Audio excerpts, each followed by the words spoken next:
Hello foodies, welcome back to our channel. ఈరోజు chicken fried rice ఎలా చేయాలో నేర్చుకుందాం.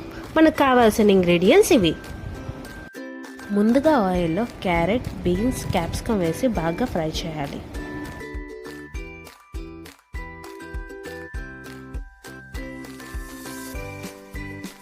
తర్వాత ఒక ఎగ్ని వేసి బాగా మిక్స్ చేయాలి.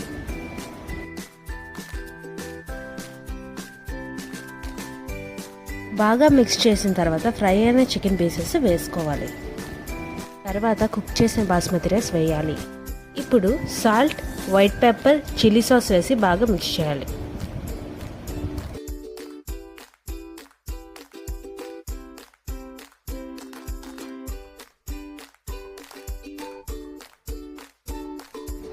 అంతే, మనకెంతో ఇష్టమైన restaurant style fried rice ready. మీ ఇంట్లో కూడా ట్రై చేసి నచ్చితే మా ఛానల్ని సబ్స్క్రైబ్ చేయండి.